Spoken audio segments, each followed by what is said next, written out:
Well, welcome. It's a good thing to be here.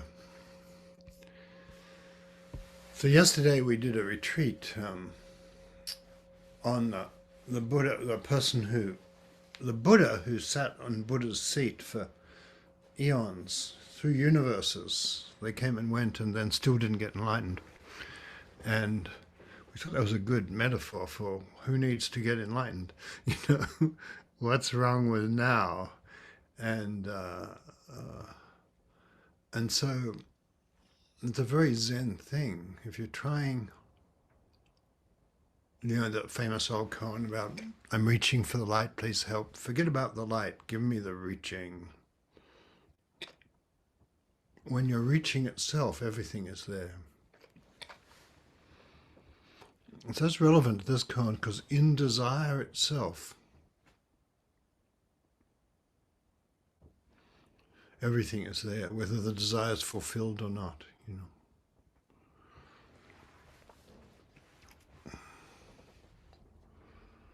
And in a way, it's for you. Everything you want is for you. Robert Creeley, love comes quietly, finally drops around me, on me, in the old way. What did I know, thinking myself able to go alone all the way?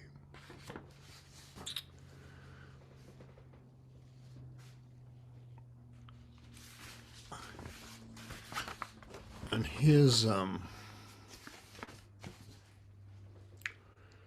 this is translated by Kenneth Rexroth. It's Guan Dao Sheng, old Chinese poem. You and I have so much love that it burns like a fire in which we bake a lump of clay molded into a figure of you and a figure of me. Then we take both of them and break them into pieces and mix the pieces with water and mold again a figure of you and a figure of me. I am in your clay, you're in my clay. In life we share a single quilt, in death a single bed. Very tender kind of poem. And when I hit asked for weddings on my, inquired of my hard drive, and then he came back with a poem I wrote some time ago. This is a spring poem, but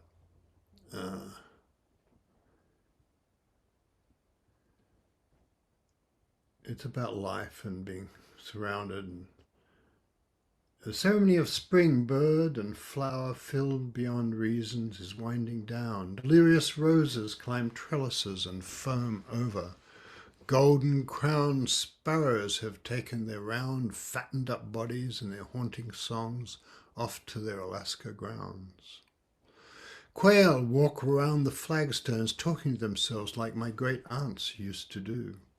Big hawks take turns hunting and harrying the small ground creatures. At twilight the grey fox, invisible all winter, reveals herself, meeting my gaze through the glass door. She is nursing and eats dates, walnuts and egg, and approaches the door again. Hang on, I say. She waits a respectful few steps away for more walnuts and egg and raisins. She then requests a third helping. Desire. Late in this night I wake as usual and sit while the small late moon fills the garden with its mild light. Only starkly white objects are visible. Dressed for a wedding in the moonlight, white irises. So it's like that. It's always eternal when I notice that it is.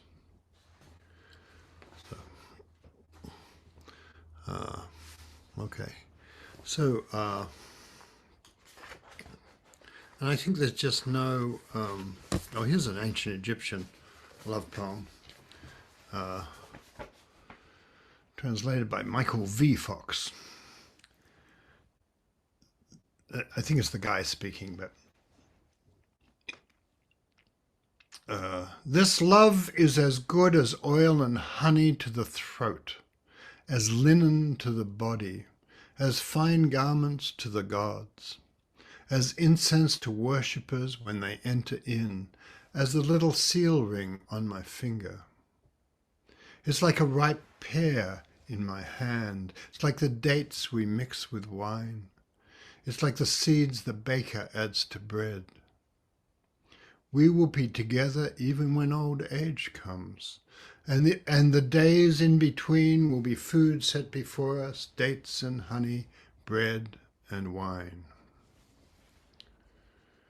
So, there we are, eh?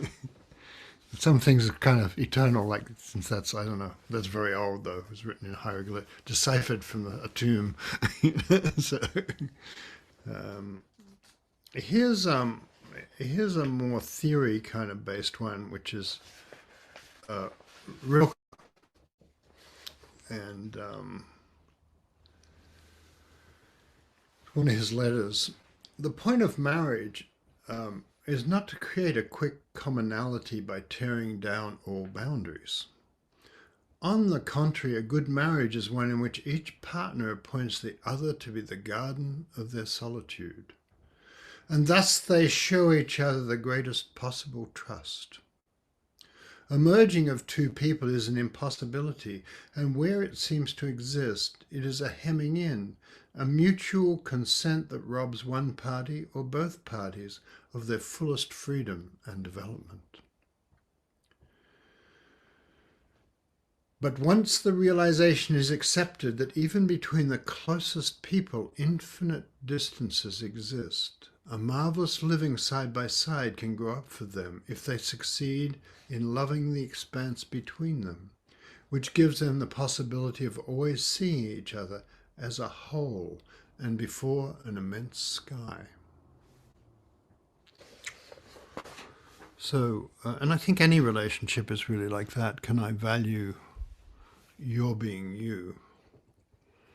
And that I think the thing about Zen and love and the red thread and all that is, it's not really a transaction in the sense that I give you something and you give me something back. You know, it's not a trade. Trade relationships that, you know, have great virtues and civilization rests upon them, but love is another matter. And so that thing about things being given freely and the other person's independence or the other person's, its otherness is being accepted and welcomed, you know, like that. So, and I think one of the interesting things about love is we always have a feeling that the eternal is around somewhere, and we're always trying to rush the eternal out of the way so we can just go to the movies together or get into bed or whatever we're doing, have a nice meal together. But the eternal is in all of that, you know. And I remember learning about that about when I was really young. I don't know. I can't remember. Maybe I was 15. And I went to this dance, which ran into this girl, and we ended up passionately kissing. And then she was a school kid like me, and she went to a different school, but our buses changed in the same downtown station, and sometimes they changed at the same time, but often they didn't. And also she wasn't terribly diligent attender of her school, so sometimes her bus would appear, but she wouldn't. and and I remember waiting there and thinking, well, maybe she'll be on the next bus, you know, and then being late for school and getting reprimanded and things. And I remember how at some stage I realized that just the waiting was fine, you know, just the waiting is itself something. And then it gradually became clear to me she had a real boyfriend somewhere else. And one of those wonderful things that only happens in school, where somehow she'd given me a number and I rang it and I got her mother. I said, it's John here. And she said, oh, where are you? Are you driving down? And I immediately realized there must be two Johns involved. But I wasn't upset. One of the interesting things is I felt like she'd given me something, which was to feel that longing itself was full of the distances and eternity that life has. You know, that it was for me too, and so it was a nice thing, So, and also, I don't know, I'm not sure I was up for a relationship really. That thing of like, one of the things we give each other is that sense of wanting things, whether we get them or not. That wanting, like, holding someone in your heart and loving them is enough. Like I don't know if she's still on right now. Let me see. I bet she is. Maybe she dropped off. My daughter's driving down from SeaTac from Seattle today because she has COVID and can't get on a plane. And so we're all like getting half of the house all ready for quarantine, but and things like that. But that's part of it, the relationship, isn't it? Like there's no problem with that kind of thing. And so there are endless complications. One of the things to say about love is it's full of complications because at the same time she has a crew of people coming here today that she's supposed to be directing to prepare for Burning Man, which is there's a whole lot of gear in my barn for her crew that I try to know nothing about, and so and so everything's always entangled, and the complications and Alison was, and then Alison was cleaning out her room and putting flowers in. And then we went and shopped for her crew, which I don't know if it's a good idea, but that sort of thing. So you end up doing all these things because love, and it's all right. It's nice to do things, like that. It's nice to have people who inconvenience you. That's part of love, really. Being inconvenienced is a great spiritual discipline. So here's Rilke again. This is one of his French. Rilke was a pretty good French poet, actually, and he was secretary to Auguste Rodin, the great, powerful, energetic sculptor who had nothing in personality like Rilke. Absolutely nothing. Nothing in his art. Nothing like Rilke. But he did say to Rilke he had to observe the world, and it really helped Rilke. Secret fidelity. This is translated by Poulan. In this life of neglect, is there anything desired by those who have never understood? By those who have never understood how all things support, answer, and attract each other in an infinite exchange. Since childhood, however, I've admired how in this open world no sustained glance, no smile, not one tenderness is lost. All comes back to us if it isn't stopped, each heart according to its own rhythms. Will run the whole course, each heart according to its own rhythm will run the whole course, the complete tender round of its secret fidelity.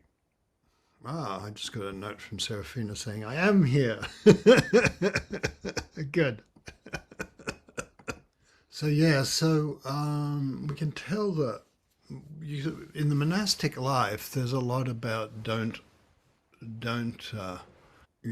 get involved with matters of the heart. And often that comes down to don't get involved with sex and desire and things like that in the monastic world. I knew enough about monastics growing up to realize that if men weren't dating women, they still dated each other. And so it wasn't, and if women weren't dating men, they dated each other. And in fact, maybe they'd gone into these places because there were more women opportunities there. And so you could tell that somehow it wasn't the literal thing. And yet many of those people led really sacred lives, I felt, And so the thought that in somehow you have to have freedom, and if you have an idea of purity, you have to have that, and spaciousness and fluidity of heart inside the life you have, inside the world you have. So exactly, the the time when, you know, you have this friendship that makes you feel wonderful, and then somehow your friend does something that makes you feel terrible, you know, and you have to have your peace and love and attention inside that. And then the life comes and instructs you what to do about things. And if you're really listening, that's what life does. It